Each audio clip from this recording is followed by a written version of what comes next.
Welcome, everyone, to episode 2 of Ask an Attorney Anything. Our question today comes from Billy in Manlius, New York. And the question is, what if at the end of the month, I don't have enough money to pay my bills? What do I do? Well, Billy, that's an excellent question.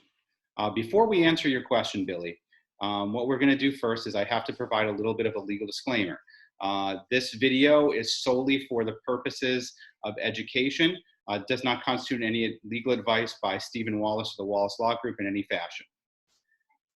And I just want to also cue everybody in on a new fashion tip that I have. I'm having a bad hair day today, so I chose to wear a baseball hat for the Syracuse Orange, which represented my law school alma mater and my favorite college team, and in the area where I grew up. So let's go Orange. So on to Billy's question. Generally, especially in times of financial difficulty, creditors are aware of the situation, and they are offering forbearance agreements. Like, for example, many of the car dealers right now are offering 3 to 6 months of no payments and no interest, no accruals. A lot of this came as a result of the legislation under the CARES Act, which prohibited any negative reporting for any creditors for anybody that's past due on any of their debts and have reached in a forbearance agreement with their creditors. Additionally, a lot of the credit card companies are also offering 1 or 2 payments behind. They aren't offering interest-free financing in any sort, but what they're doing is they're allowing you to delay a payment and having it not affect your credit bureau. Most importantly, this is not a time to hide your head in the sand. This is not a time to think that God is going to get you out of this situation. God is very important and the most important for many folks, but most importantly, you need to take control of your situation. And the best thing to do is keep your lines of communication open with all of your creditors.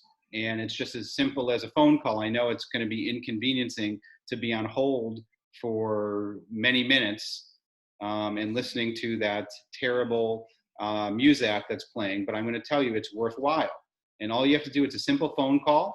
It's not something that attorneys will get involved in, but all you have to do is contact your creditor and tell them your financial situation.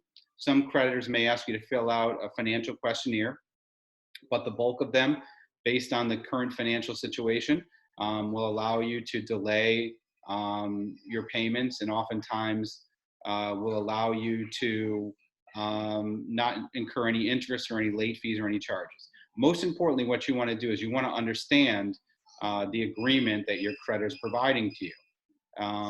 God willing, everything will be back to normal in hopefully about 3 months. And so that's why most of these creditors are offering a 3-month reprieve on payments. Well, I hope you enjoyed this episode of Ask an Attorney Anything. Please subscribe to our YouTube channel above, and please comment in the comment section of any questions or any ideas you'd like us to tackle in our next episode. And follow us on Facebook, follow us on Instagram. And for more information about the Wallace Law Group and Steve Wallace, research us on the web at thewallacelawgroup.com. Thank you all. Stay safe and God bless.